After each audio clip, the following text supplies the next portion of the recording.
Olá, boa tarde a todos. Eu sou Ana Carolina, voluntária no Laboratório de Genética Molecular Humana da UFPR e gostaria de apresentar para vocês os resultados parciais do trabalho que está sendo desenvolvido pelo nosso grupo de pesquisa sobre a ancestralidade genética do cromossomo X em populações brasileiras. Mas antes, nós precisamos conversar um pouco sobre a história dos eventos migratórios que formaram o Brasil. Começando com o povoamento da América do Sul e o estabelecimento de povos nativos americanos, que ocorreu aproximadamente há 15 mil anos atrás. Especificamente no Brasil, estima-se que mais de 3 milhões de indivíduos ameríndios habitavam o país próximo à marca de 1.500 anos, que por sua vez se encontravam distribuídos em mais de 1.000 grupos étnicos. Então, a partir de 1500, nós temos a entrada massiva de pessoas oriundas de vários países da Europa, sendo estimado que até o final do século XIX, aproximadamente 500 mil portugueses chegaram ao Brasil. Porém, junto com eles nesse intervalo, estima-se que entre 4 a 15 milhões de pessoas africanas foram forçadas a migrarem para o país através do tráfico transatlântico, sendo que tanto esse número quanto a origem dessas pessoas da África ainda é incerta devido à falta de registros. Esse gráfico é de um trabalho recente que foi desenvolvido dentro do nosso grupo de pesquisa, onde mostra que a população brasileira ela é fruto de uma miscigenação assimétrica, principalmente entre homens europeus e mulheres africanas e ameríndias, decorrentes dessas principais ondas migratórias. É importante destacar que cada estado brasileiro também possui eventos específicos de migração, que, consequentemente, vão influenciar na composição da ancestralidade de cada região, principalmente a do DNA mitocondrial, como, por exemplo, a concentração de famílias europeias inteiras no Sul, que foi favorecida pelas políticas migratórias brasileiras na época, explica o predomínio do componente europeu junto com o ameríndio. Por outro lado, o componente africano é predominante no Sudeste, visto que as pessoas africanas que desembarcaram no Rio de Janeiro pelo tráfico transatlântico se estabeleceram nessa região antes de migrarem para as outras. E o Centro-Oeste, por sua vez, que é uma região que possui poucos estudos quando nós comparamos com as outras, foi a última a ser povoada, recebendo imigrantes oriundos das demais regiões. Além do DNA mitocondrial e do cromossomo Y, a herança genômica dos grupos europeus, africanos e ameríndios também pode ser estimada através da análise de certos marcadores genéticos presentes nos cromossomos X e autossômicos da população brasileira. Os STRs, também chamados de microsatélites, são marcadores de evolução rápida com altas taxas de mutação, sendo frequentemente usados na identificação individual para fins forenses, mas que, devido a possuírem diferentes frequências alélicas em populações parentais e miscigenadas, pode acabar distorcendo o perfil da ancestralidade. Além de que não é possível afirmar que frequências alélicas semelhantes de determinados alelos STRs estejam diretamente relacionadas a ancestrais comuns ou à mesma história evolutiva. Por outro lado, os SNPs e os indels, eles são marcadores de uma evolução mais lenta, já que possuem uma baixa taxa de mutação, e podem apresentar diferenças significativas nas frequências alélicas entre as populações que estão geograficamente distantes, sendo utilizado preferencialmente para estudos da ancestralidade populacional.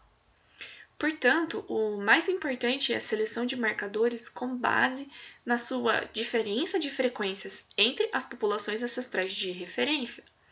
ou seja, o quanto esse marcador vai conseguir separar e distinguir uma população ancestral da outra, o que é fundamental para a inferência da ancestralidade.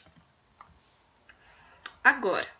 os marcadores do X têm certas características especiais que está diretamente relacionada ao modo de herança desse cromossomo. Primeiramente, nós temos que indivíduos do sexo masculino apresentam apenas um X. Dessa forma, a recombinação entre os cromossomos X e Y ocorrem apenas nas regiões pseudoautossômicas, fazendo com que os haplótipos da região não pseudoautossômica, aqui abreviados como não par, sejam transmitidos praticamente inalterados para seus descendentes do sexo feminino. E essa é uma característica bem interessante que pode ser utilizada em análise de vínculo genético. O sexo feminino, por sua vez, ele apresenta um par de cromossomos X, que por preservar o caráter autossômico, as duas cópias se recombinam,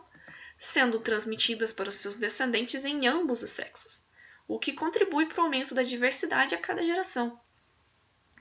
Outro ponto importante é que a taxa de recombinação nos cromossomos X corresponde à metade da dos autossomos, o que confere uma maior estabilidade. Além disso, essa taxa de recombinação reduzida permite a formação de blocos mais extensos de marcadores em desequilíbrio de ligação, ou seja, eles são conservados conforme estão sendo transmitidos para as próximas gerações. Todas essas características conferem ao cromossomo X, bem como aos seus marcadores, valores de ancestralidade que são intermediários aos dos autossomos e ao DNA mitocondrial. Dessa forma, o X acaba se tornando uma ferramenta extremamente útil em populações miscigenadas, como é o caso da brasileira, complementando as informações que foram obtidas a partir dos genomas uniparentais e nucleares. O nosso trabalho sobre a ancestralidade genética do X é uma continuação do estudo anterior com o DNA mitocondrial e o Y que eu mostrei para vocês. Com isso, nós pegamos as informações genéticas disponíveis do banco de dados do nosso laboratório, que foram obtidas previamente de amostras de sangue coletadas em indivíduos residentes nas regiões brasileiras do Sudeste, Sul e Centro-Oeste. Sendo que o DNA foi extraído e genotipado com o microarranjo genômico da Illumina, que contém aproximadamente 600 mil SNPs. Em seguida, nós realizamos uma filtragem no conjunto de dados que foram obtidos dessa genotipagem, o que resultou em 1.465 SNPs da região não pseudoautossômica do X. Esse conjunto, então, foi combinado com dados genotípicos para os mesmos marcadores em populações de referência do projeto Mil Genomas, que serão mencionadas a seguir. Além disso, nós também utilizamos 71 marcadores autossômicos informativos da ancestralidade, aqui abreviado como ENS, que foram selecionados previamente em outro trabalho do nosso grupo, a partir do mesmo conjunto de dados, para comparar com os nossos resultados. Esse gráfico é uma análise de ancestralidade global não supervisionada que foi obtido com o programa Admixture, onde nós comparamos os SNPs do X, que foram selecionados tanto para a nossa amostra quanto para as populações de referência do projeto Mil Genomas, que possuíam origem europeia, africana e duas populações americanas miscigenadas, além de dados de populações nativas brasileiras obtidos pelo nosso laboratório. Nós verificamos então que dentre todos os testes de clusterização que foram realizados, apenas o de valor 3 se mostrou mais adequado para a descrição da amostra brasileira miscigenada, com o conjunto de marcadores que foi utilizado, já que é o que consegue melhor distinguir e separar as populações de referência em blocos correspondentes a cada componente ancestral a nível continental. Nós também realizamos uma análise de componente principal para verificar essa ancestralidade global, novamente com as mesmas populações de referências utilizadas no Admixture. Nós verificamos que os indivíduos da população miscigenada brasileira, identificada aqui no gráfico pelos pontos azuis, está distribuída entre as 3 populações ancestrais, conforme o esperado, e o que também foi visto no gráfico anterior. Já aqui neste outro gráfico, nós temos a porcentagem média da contribuição de cada componente ancestral por região brasileira que obtivemos para os marcadores do cromossomo X. A região centro-oeste, assim como o sul, apresentaram uma maior contribuição europeia, seguida da ameríndia e da africana, enquanto que o Sudeste, apesar de também ter uma maior contribuição europeia, apresentou o componente africano como a segunda maior ancestralidade. Comparando com o trabalho de Heskey e colaboradores, onde determinaram a ancestralidade de 4 das 5 regiões, através da seleção de 24 marcadores em DELs, também para o cromossomo X, nós verificamos que a ordem da contribuição dos componentes ancestrais no Sudeste e Sul foi similar à observada tanto nesse quanto em outros estudos para os marcadores no cromossomo X. Também verificamos a predominância da ancestralidade europeia no Centro-Oeste, o que o aproxima geneticamente das regiões Nordeste, Sudeste e principalmente com o Sul, e o distancia do Norte, que possui uma predominância ameríndia. É importante destacar que os valores da ancestralidade europeia que nós inferimos para as 3 regiões foram mais altos que os valores relatados por esses autores. Isso talvez pode estar associado com diferenças na composição étnico-racial entre as populações dos 2 trabalhos, mas essas informações não estavam disponíveis para comparação com a nossa amostra. E até onde nós temos conhecimento, o nosso trabalho é o primeiro estudo a abordar a ancestralidade do cromossomo X para a região Centro-Oeste. Agora, quando nós comparamos os valores de ancestralidade do X ao dos autossomos e uniparentais, que foram obtidos pelo nosso grupo, nós verificamos justamente aquele padrão de ancestralidade que fica entre os autossomos e o DNA mitocondrial. Porque, como eu comentei antes, o cromossomo X preserva o caráter autossômico.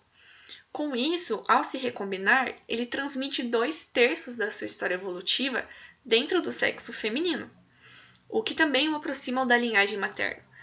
Isso explica a predominância da ancestralidade europeia no X,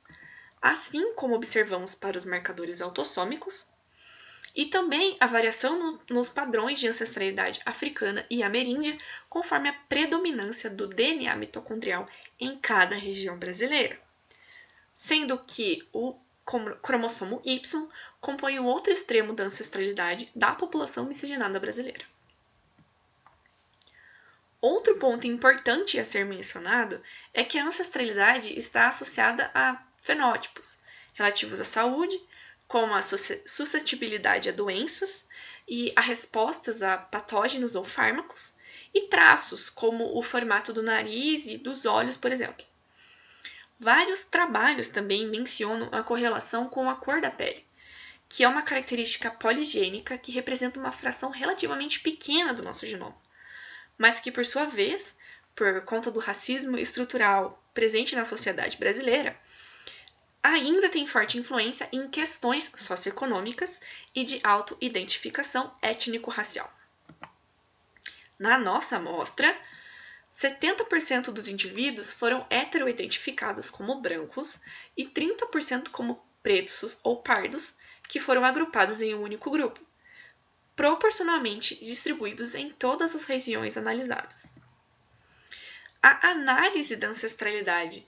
do X para esse fenótipo mostrou diferenças significativas no nível populacional entre negros e brancos nos componentes de ancestralidade africana e europeia, mas não no ameríndio. Porém, quando observamos esse mesmo fenótipo dentro da análise de ancestralidade global no admixture, nós verificamos uma grande sobreposição entre os grupos, o que indica, em concordância tanto com o observado na nossa análise para os ENS, quanto com outros trabalhos, que o fenótipo acaba não sendo um bom indicador para a ancestralidade das populações no Brasil,